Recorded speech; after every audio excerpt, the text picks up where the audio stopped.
हृदयी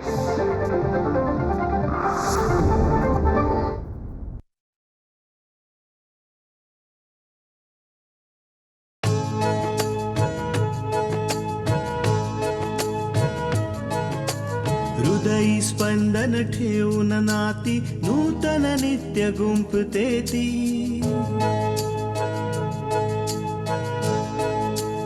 हो हृदयी स्पंदन ठेवून नाती नूतन नित्य गुंफते ती. अंगणाची किरणे होऊन घरटे स्वर्णिम करते ती. स्मित फुलवून अधरांवरती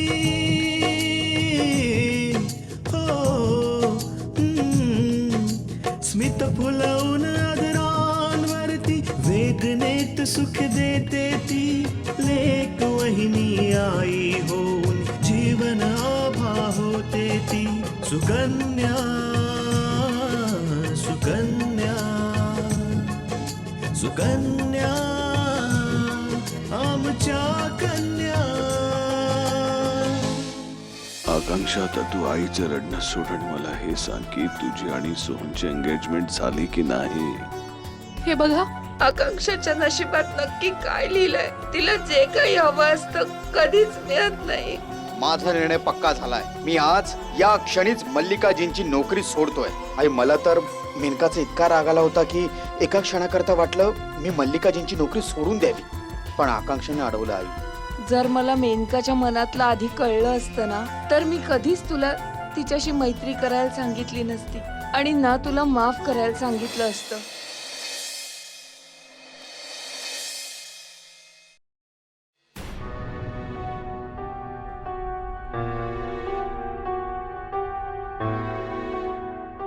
तुम्हा सगळ्यांची मी ओळख करून देते, त्यांच्याशी ज्यांच्याशी माझं लग्न झालंय. सोहन,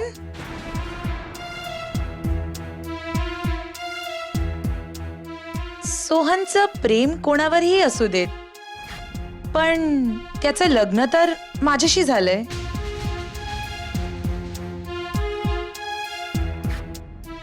सोहनला सरांच्या उपचाराकरता पैसे हवे होते आणि मला सोहन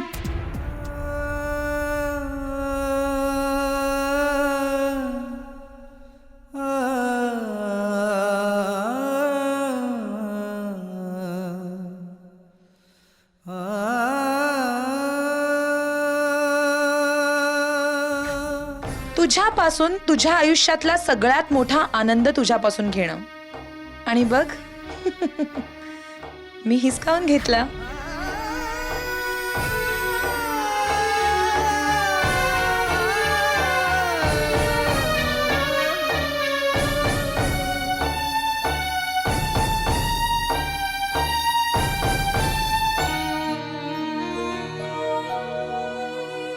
कॉफी.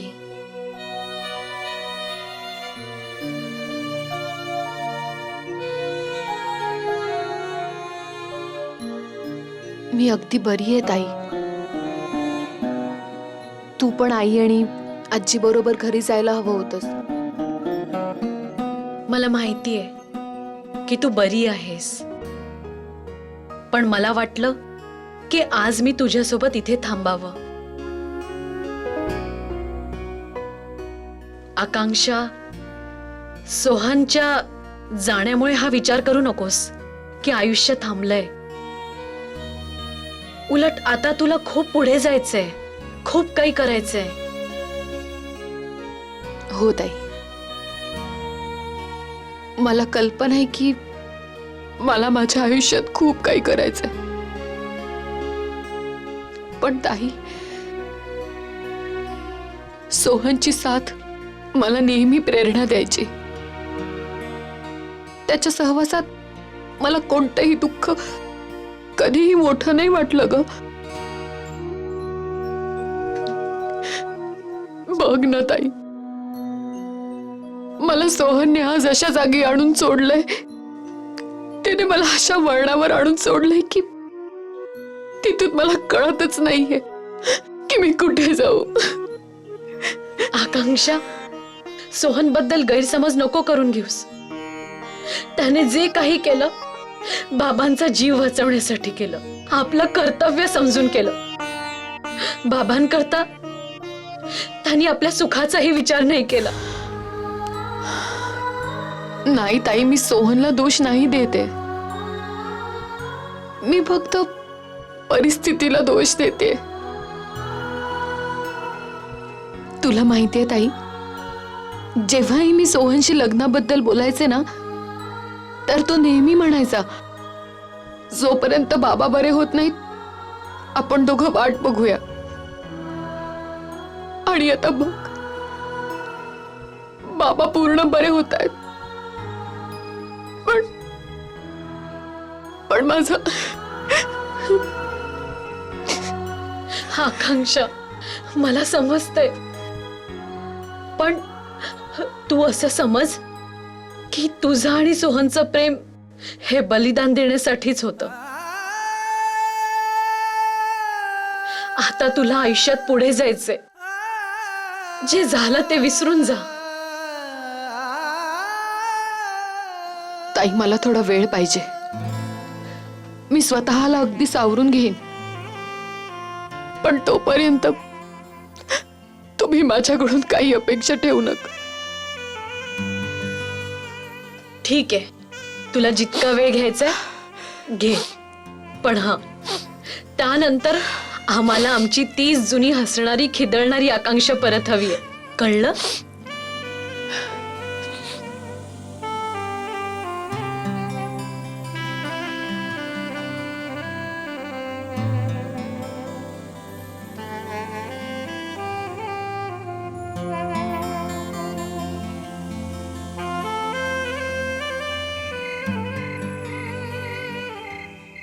आई, आपण कधीपर्यंत यांच्यापासून हे लपवणार?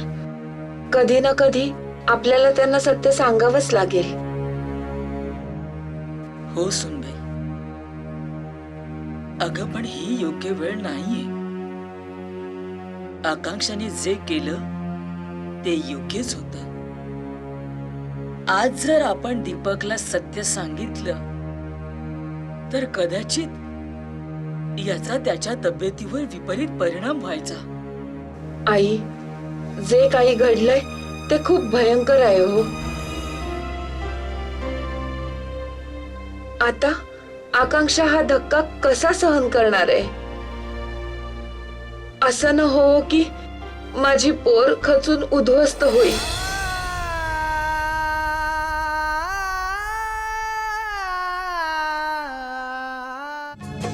सुकन्या आमच्या कन्या. नाही सुनबाई, असं नाही होणार. आकांक्षा खूप समजूतदार मुलगी आहे. तिला परिस्थितीशी लढणं ठाऊक आहे. आपले संस्कार आणि आपले आचार विचार तिला खचू नाही देणार. हो, पण आता आकांक्षाचं काय होणार आई? तिने सोहन बरोबर किती स्वप्न बघितली असतील. ती सगळी स्वप्न चिरडली गेली असतील. सुनबाई, हे फक्त आकांक्षाच्या बाबतीतच नाही, सोहनच्या बाबतीतही घडलंय. अगं विचार कर ना, की आकांक्षाच्या सोबत आपण सगळे आहोत, पण सोहन तर एकटा पडलाय आणि एकट्यानेच आपली लढाई लढतोय, आणि तेही आपल्याकरता. हो आई, नशिबाशिवाय मोठं या जगात काही नसतं. आता बघा ना, आकांक्षाच्या बाबांची तब्येत जेव्हा खूप वाईट होती तेव्हा एका क्षणाकरताही सोहनने आकांक्षाची साथ नाही सोडली. आणि आज बघा, आता यांची तब्येत बरी झाली आहे, तर नशिबाने त्या दोघांना लांब नेलं. सुनबाई, आपणच आकांक्षाला सांभाळायला हवं. तिला नवीन आयुष्याचा मार्ग दाखवायला हवा. आणि आपण सगळ्यांनी मिळून प्रयत्न केले ना, तर आकांक्षाच्या मनातला हा काळोख आपोआप नाहीसा होईल. हो आई, आपण आकांक्षाला कधी एकटं पडू देऊया नको. नेहमी तिच्या सोबत राहूया. प्रत्येक पावलावर, प्रत्येक वळणावर.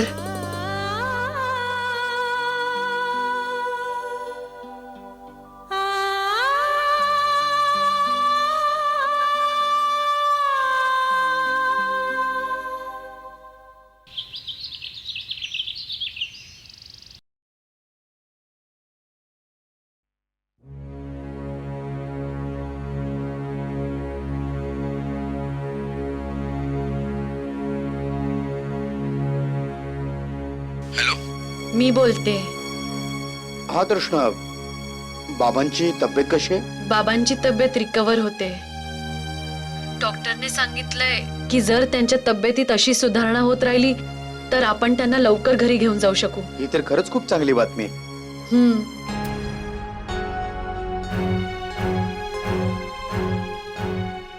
हॅलो तृष्णा, काय झालं? काही प्रॉब्लेम आहे? नाही अपूर्व, बाबांचं ऐकून तर मी खूप खुश आहे, पण आकांक्षा. हे बघ तृष्णा, सोहनने मेनकाशी लग्न केल्यामुळे आकांक्षाच्या मनावर काय परिणाम झाला असेल ते मी चांगलंच समजू शकतो. पण तृष्णा, सोहनने जे काही केलंय ना ते आकांक्षा करताच केलंय ना ग. हो अपूर्व, सोहन खूप चांगला मुलगा आहे, खूप चांगल्या मनाचा मुलगा आहे. त्याने बाबांच्या आयुष्यापुढे स्वतःच्या आणि आकांक्षाच्या सुखाची पर्वा पण नाही केली. पण आता आकांक्षाचं काय होईल? तू अजिबात काळजी करू नकोस. आकांक्षेच्या बाबतीत काहीच वाईट नाही होणार. तिला तिचं आयुष्य जगण्याचा नवीन मार्ग नक्की मिळेल. तुमचं म्हणणं बरोबर आहे. मी काळजी करत बसण्याऐवजी आकांक्षाच्या बाबतीत विचार करायला हवा. बरं तृष्णा, मी संध्याकाळी तुला घरी न्यायला येईन. ओके? चालेल. मीही घरी जायलाच निघाले होते, मग वाटलं की आधी तुमच्याशी बोलून घ्यावं. मी तुमची वाट बघेन. ओके तृष्णा, चल बाय.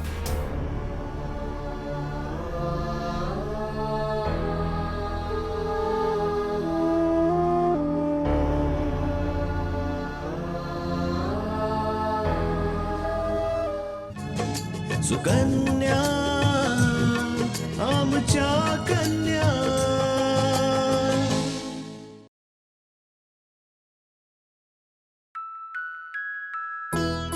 बस आकांक्षा, बस. हो हो, आता जर आई असती ना तर तुम्ही अजिबात बोलला नसता. गुपचूप हा ज्यूस प्यायला असतात. अगं आकांक्षा, तिला तर घाबरून राहावं लागतं ना. आयुष्यभर तिने मला साथ दिली आहे. तिचं न ऐकून सांगतोय कुणाला? बेटा, सोहन आला होता का?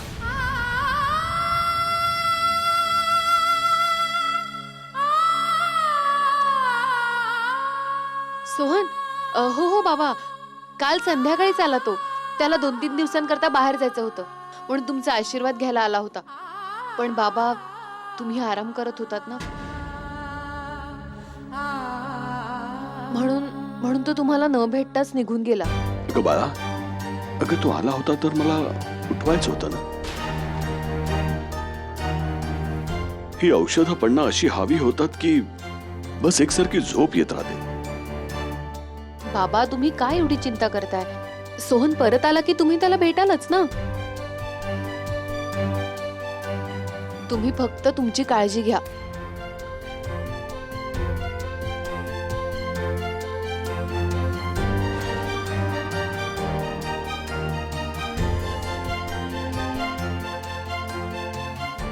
आकांक्षा, तुझी अंगठी कुठे गेली?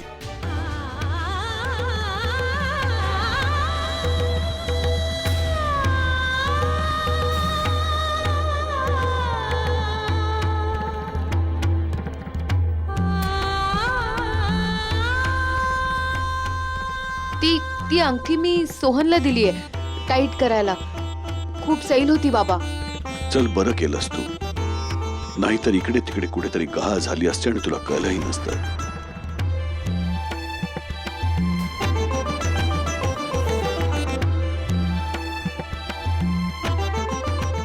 आकांक्षा, काय झालं, तू रडतेस का? काही नाही बाबा, हे तर आनंदाश्रू आहेत. तुम्ही बरे झालात ना, मी खूप खुश आहे, खूप खुश आहे. अशी कशी ही नियती, अशी कशी कहाणी, वेगवेगळे रंग दाखवी जीवन तुझला राणी. अशी कशी ही नियती, अशी कशी कहाणी, वेगवेगळे रंग दाखवी जीवन तुझला राणी.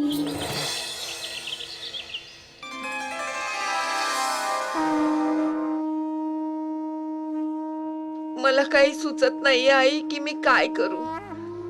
माझ्या सौभाग्याचं रक्षण केलंस म्हणून तुझे आभार मानू की माझ्या मुलीच्या स्वप्नांचा चुराडा होताना पाहून तुझ्यावर रुसून बसू. जेव्हा आकांक्षाच्या बाबांची तब्येत बरी नव्हती तेव्हा मी तुझ्याकडे हीच प्रार्थना करायचे की देवा यांना बरं कर, मला दुसरं काहीही नकोय. आणि आज तू माझी प्रार्थना ऐकली आहेस तर मी खुश होण्याऐवजी दुःखी आहे. कारण तू माझी प्रार्थना तर ऐकलीस, पण तू माझ्या मुलीचं सुखही हिरावून घेतलंस. हा कोणता न्याय आहे माते? एकीकडे तू एका हाताने सुख देतेस आणि दुसरीकडे ते हिसकावून घेतेस. हे योग्य नाहीये आई. हा तुझा न्याय योग्य नाहीये. मी तुला विनंती करते, माझ्या मुलीचं सुख तिला परत कर. तिचं आयुष्यही उजळून टाक आई, उजळून टाक, उजळून टाक.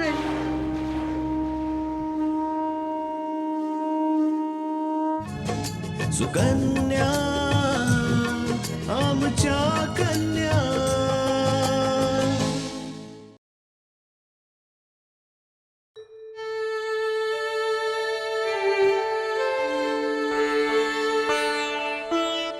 हे काय आई, तू रडतेस? नाही बेटा, देवाकडे प्रार्थना करता करता डोळ्यात पाणी आलं. बरं मला सांग, तुझे बाबा कसे आहेत? बरे आहेत आई, बाबा लवकर रिकवर होत आहेत.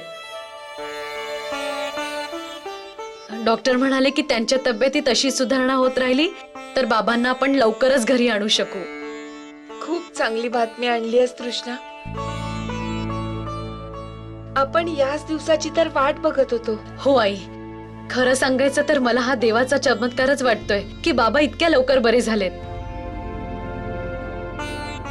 हो तृष्णा, पण आई, तू आकांक्षाचा विचार करतेस ना? तू आकांक्षाची चिंता अजिबात करू नकोस. मला मान्य आहे की आकांक्षाच्या बाबतीत जे काही घडलं ते वाईट घडलं, पण आई ती खूप समजूतदार आहे, स्वतःला सांभाळून घेईल ती. कशी तृष्णा, कशी? आकांक्षाचं सोहनवरचं प्रेम हा 4 दिवसांचा पोरखेळ नव्हता आणि चांगल्या दिवसांपुरताही नव्हता.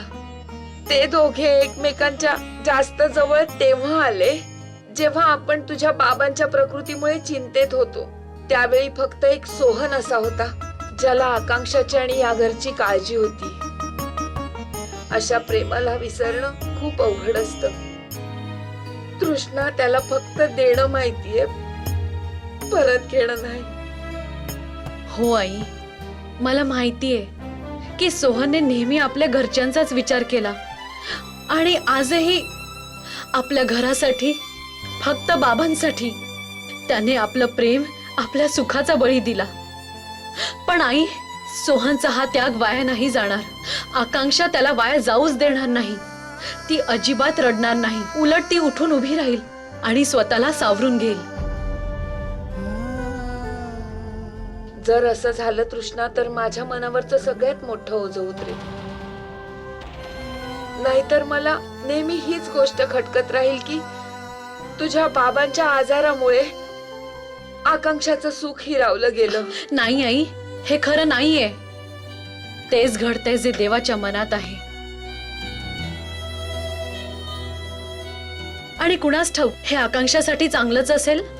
आणि आई, आता तू अजिबात आकांक्षाची काळजी करू नकोस. बाबा बरे झालेत आणि या आनंदाच्या क्षणी आमचे तोंड गोड कर. चल चल लवकर चल.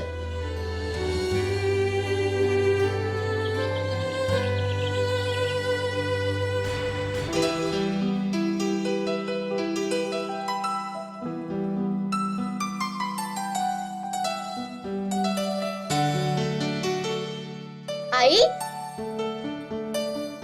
काय लिहितेस? तुझ्या लग्नाचा खर्च काय होईल, कसं होईल लिहिल्यामुळे काम सोपं होऊन जातं. आई एवढी काय घाई आहे ग? अजून लग्नाची तारीखही फिक्स नाहीये आणि तू विचार करूनच अर्धी झालीयस. सगळ्याचा विचार करावा लागतो बेटा. पण एक गोष्ट सांग, तू खुश तर आहेस ना? हो आई, मी खूप खुश आहे. बस काही दिवसांनी तू सासरी जाशील, हे घर सुनं सुनं होऊन जाईल. मी तुला भेटायला येत जाईन ना आई. तू कशाला काळजी करते?